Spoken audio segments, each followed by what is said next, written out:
Episode 575 comes to you live on the 5th of October 2022. And today, on this special 6 p.m. special start time episode, let's just talk, because there's a message and a milestone for all the listeners and not the listeners. So, this is for all the listeners or those who are not listening to this iconic program. The first thing I want to ask you is, why waste precious moments listening to other poorly researched talk shows and graying your hair because you don't know what is exactly happening in these talk shows? Why waste time on Instagram shorts, YouTube reels? They are unskilled and they're not even properly planned. Why do you want to listen to unskilled anchors? Why do you want to listen to 6 minute videos? There is no effort involved in those. You would rather listen to a proper 25-minute program. But the only thing I would ask you is to reset your priorities, which is better, listening to YouTube Reels, Instagram Shorts, or listening to the only program with substance, with skill, which has been going on for over 51 months. Because let me remind you, 575 episodes are not achieved with fluke. Once again, 575 episodes are not achieved with fluke. It is an effort of 51 months of continuous and comprehensive treadmill. Can you name any other program, any other Instagram shorts, YouTube reels, any other talk show, podcast, YouTube videos which has come close to this? Or any of these so-called pseudo media where they have a comprehensive and continuous progress, where it's been an effort of 51 months? How many programs have gone on for 51 months, gone on for 13 episodes in a month, gone on for 3 episodes in a week? Name one program, and then maybe I will challenge the anchor of that program to a face-to-face bout. Who knows? But if you cannot, then this is the only program you should listen to. You can listen to it while driving your car. If you are at home, you are bored, you want to listen to something, you want to add knowledge to your library, then this is the only program which will get you something. But that's your call. No channel will ever come close to achieving over 500 episodes. They may take 500 days to achieve 500 episodes, not 51 months.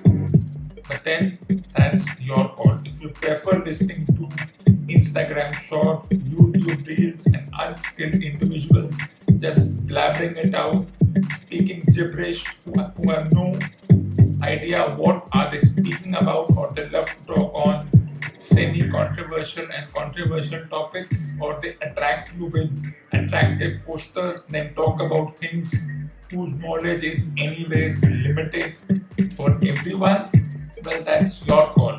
And if you're affected by the fact that they have over a million of views, then you can fabricate views. Views can be fabricated, likes can be fabricated. So if you want to listen to genuine stuff, this is the only talk show. But then I leave it to the sagacity of my listeners And this is your only hope in this world obsessed with the psychopathic or the pseudo media. In a world where we talk about influencers, where one talks about views and likes and a very fabricated way to say that more likes, more views, more subscriber means that particular show or podcast or reel is popular. Well, these are just numbers, and numbers can be fabricated. We have seen that, and these are what we call black numbers. If you want to know what are white subscribers, this is the only show with white subscribers, while the other shows have what one calls the black subscribers. But once again, I leave it to the sagacity of my listeners. But just once again, a reminder, why waste precious moments listening to other poorly researched talk shows, Instagram shorts, YouTube reels, while listening to unskilled anchors or unskilled individuals who come on camera and just blabber it out without even knowing whether they are prepared to do what they are doing.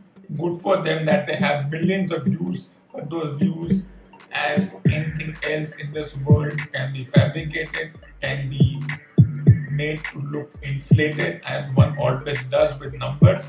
Numbers are always in that doubtful zone, and that's one thing we all need to keep an eye on.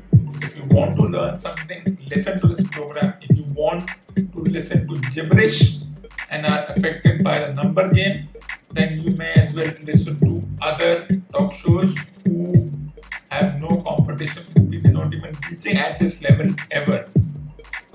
But once again, I leave it to the sagacity and the cerebral nature of the listeners. That's all.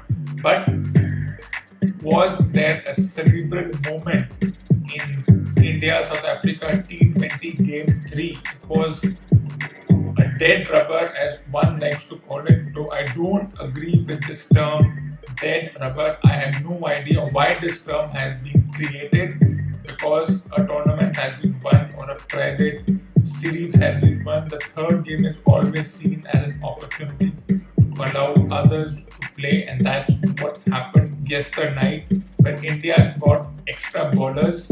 Means they had to go with 5 batters and 6 bowlers with a couple of all-rounders, and then they win the toss, they bowl first. I'm not in agreement with this philosophy of winning the toss and bowling first, because let me remind you, in Australia the average score will be between 150 and 175. 200 plus will be a rare moment, and the logical thing, the mature thing would be to do is win the toss, bat first, and then defend the score. Well, I don't know what other teams thinking, what do they have in mind. Of course, if you win the toss, you bat first, you get to 160, then your death bowling or middle bowling comes into question. So I've never understood the term. Why have they used this term, death bowling? What are they trying to prove by coining this term, death bowling? Well, one thing that can be understood from this term is that because it's a 20-over game, it's the last 5 overs. Batting team needs to score quickly. Bowling team comes up with a plan, and every time the bowling team comes up with a plan, as happened yesterday, they come with a plan. Then they bowl full tosses. Yorkers convert into full tosses. No balls, inside edges to the boundary, outside edges to the boundary, flick shots to the boundary. Everything just goes to the boundary. And this is not happening in Australia, because imaginary things like blue and flat wickets don't work in Australia. Pitches don't matter in Australia. In fact, it wouldn't make a difference whether you bat first or bowl first, but can you defend? Yes, you can. You just have to know what would be the ideal score. So anything between 150 and 175 is ideal. Well, if the team batting second is smart, they can chase it down and there's nothing you can do about it. But you can drag the game till the last over. Of course, in a World Cup game, if you lose, then you are, as the term goes, playing catch up. Which means if you lose the first game, then you have only 4 games left. And if other team win their first game, then all they have to do is possibly win 2 more out of the remaining 4. They would like to win all 4, but 2 more, which means 3 out of 5 games is enough to get the team into the semi-finals. World Cup situation is totally different from other situations, and it will be very interesting to see as to how this thing shapes up. Now, of course, once again, the Bumrah question comes into effect. He's no longer part of the team plans. He's in that injured list, which means already a story has been created. The mindset has been created by pseudo media and strangely print and electronic media that without Bumrah, India's chances go down. Means there is no way can India, if they are batting first, defend 170. If they are chasing, they may allow other team to score 180 and then not score 180. His skilled bowling compared to other lesser bowlers who are good but don't have his skill of blockers and slower ones and all those things. But I think I do not agree with such theories. I said a couple of episodes ago, if he's not there, he's not there. Let's just move on. Let's not cry that Bumrah is not there, so we are going to miss him, and his absence will make a huge difference going forward. May make a difference, but I will not fall for such absurd theories. No. So what happened in yesterday's game? Win the toss, bowl first, allow the team to get to 230. And then, since it was one of those games where the interest generated was not that high, you could see the way the match happened. South Africa had nothing to lose. They were just preparing for the tournament. They needed their batters in right shape, in right mind, making runs, and that is exactly what happened. India chasing 228 and bowled out for 178, but none of the batters had a partnership. And there are a couple of out of form bowlers. And how do you look at this game? Dead rubber? No. Series 1? Yes. This match, losing this match, will it make a dent in the plans? Of course, every time you lose, it always makes a dent in your plans, whatever be the sport you play. But then that's how such things are. And one doesn't know what will happen in Australia. I don't know what will happen. Anything is possible. 200, 230 is going to be a rare score. It's not going to happen. It's going to be a very rare situation. So 150 to 175 to maximum 180 is going to be the average score, whether a team is batting first or trying to chase 180 at around 9 to the over. And I think even without Bumrah, we can do well. Of course, before 2016, we were doing well without him. He wasn't even part of the team. Nobody knew that he was there. He was playing for whatever team he was playing for. He didn't exist. So let's go with that same mindset. He's not there. Who is not there is not there. No Jadeja, no Bumrah, no problem. Let's respect the individuals, the 15, 16 individuals and the 4 or 5 backup individuals who are traveling to Australia. Let's say that, okay, these 20 individuals can do the job if needed. Let's not cry over somebody who's not there. Let's not create this atmosphere that without this individual, chances are zero. Death bowling will come into question. There will be no death bowling or mid-through bowling in Australia. It doesn't work that way. And then there's still a couple of days to go. Who knows what happens? And let's not get once again carried away by what happened last year. Now a very interesting campaigning has started. Campaigning which starts before every World Cup. I won't go into the details of this campaign, but to say it in short, there's a young kid who is reminding the team that we were affected badly by your loss last year, considering that we had a 12-0 streak. So please make up for that loss and win this year. That ad seemed a little, what could be the word? It was a little, one could say it in the ad was a little Dhila ad.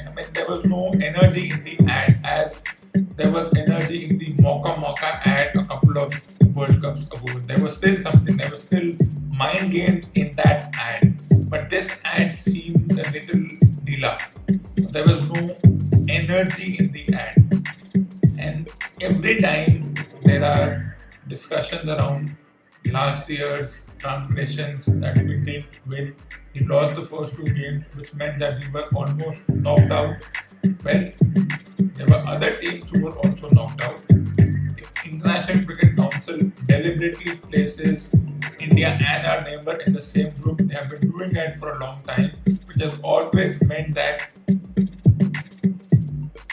with the other four teams in the group, only one between India and that team can make it to the semi-finals. Well, it could be a miracle if both make it to the semi-finals.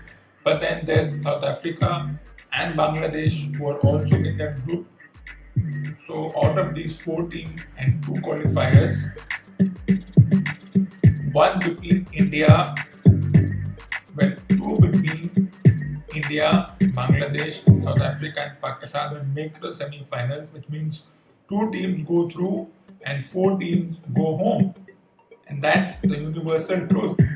Which two teams will go through? Well, that depends on what happens on a certain evening or a certain afternoon. Remember, the game starts at 1:30 p.m. So we said whatever priorities you have because it will get over before you even know.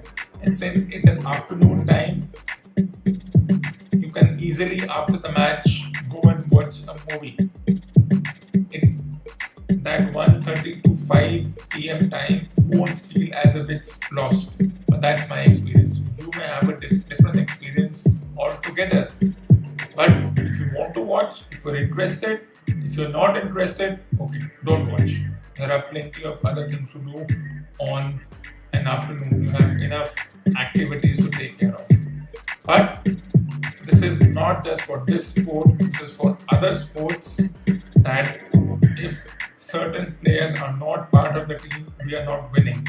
Let's say a Harmanpreet Singh from hockey gets injured just before the Hockey World Cup. Yes, it's a long way to go. It's totally a hypothetical situation, but let's say Harmanpreet to penalty corners is what Bumrah to death overs. Let's put it in that context. He gets injured, something happens. You can get injured in any sport. Will they make it into a big deal?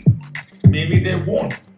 They will not have this kind of discussion that without Bumrah we will not win. There will be no discussion that without hypothetically Harmanpreet Singh or Amandeep Singh or Akashdeep Singh, we have no chance of doing well in the World Cup which is happening next year, early next year.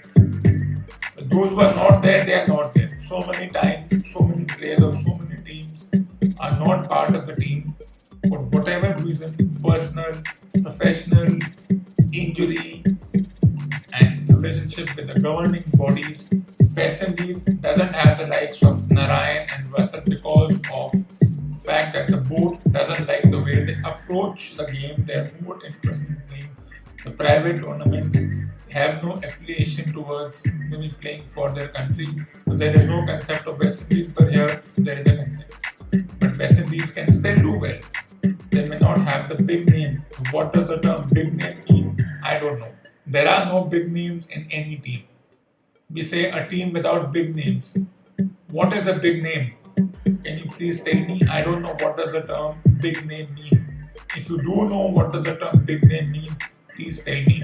No one is big, no one is small, no team is weak, no team is strong, no team has any undue advantage. There is no home supremacy happening here. Maybe next year, but no home supremacy happening here. All teams are at an equal level. Teams like Afghanistan can surprise you. though the contenders for this World Cup by logic who have a chance to win will be Australia will be placed first because they are the defending champions. Then you may put South Africa because they have done well in the series leading up to this tournament. You may put New Zealand third because they were runners up. You may put England second because they have a very high flying attitude. You may put a neighbouring country, Sri Lanka, because they won the mini Asia Cup or the mini World Cup.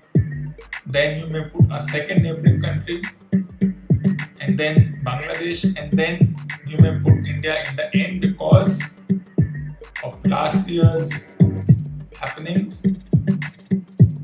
Who knows? Australia will always be there because they are the defending champions. Will the jinx be broken that the defending champion has never won continuous tournaments and there has been no home supremacy in this particular World Cup? It can happen. That is a possibility. So I'm not going to predict who's going to win because in 20 overs it's difficult to predict. It doesn't matter whether the World Cup is happening in Australia, England, South Africa, New Zealand, West Indies, or any of these subcontinent nations. 20 overs is something which even in a video game you can't predict what will happen. If you don't know what will happen in a video game, how do you know what will happen in a proper real life game? You can't predict. You don't have the control in your hands. The controller is in the hands of the captain and the rest of the team. They have the controller in their hands, literally. At this time, I'm not too worried about the absence of individuals. Those who are not there, they're not there. The absence of players doesn't mean that the players' absence will make a big difference to the planning. Those who are not there, they are not there. Who will come in place of Bumrah? Whoever they feel is fit, they'll come.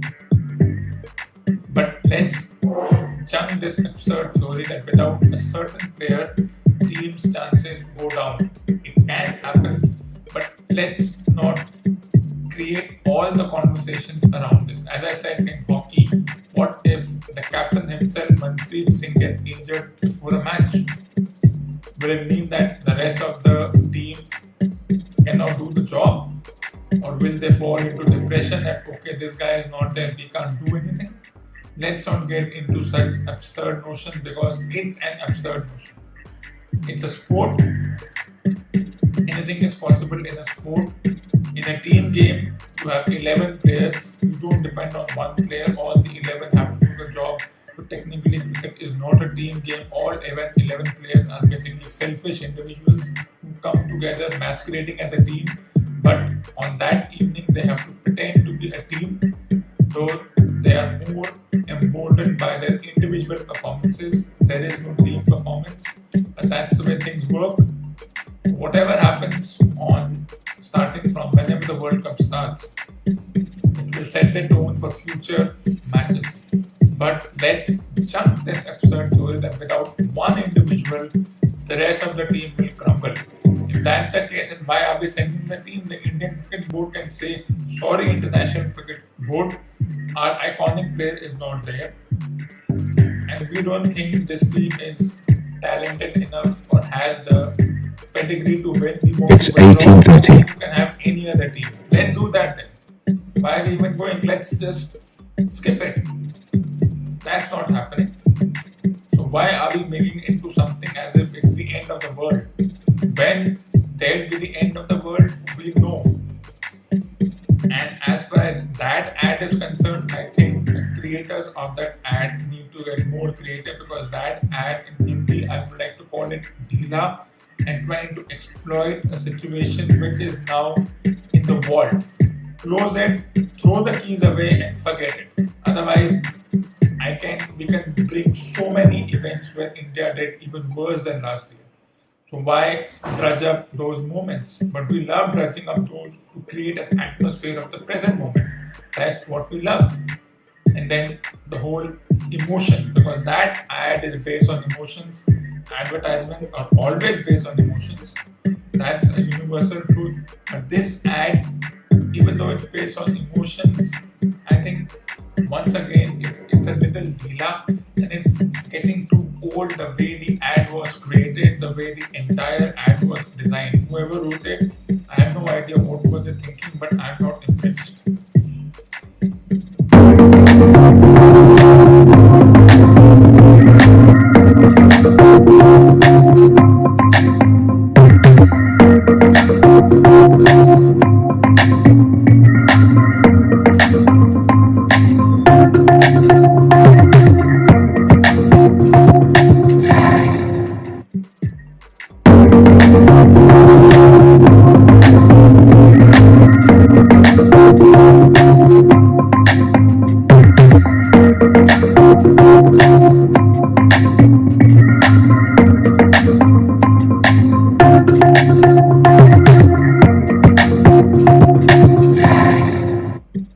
Episode 576 will come to you live on the 7th of October 2022, as usual at special start time of 6 p.m. IST.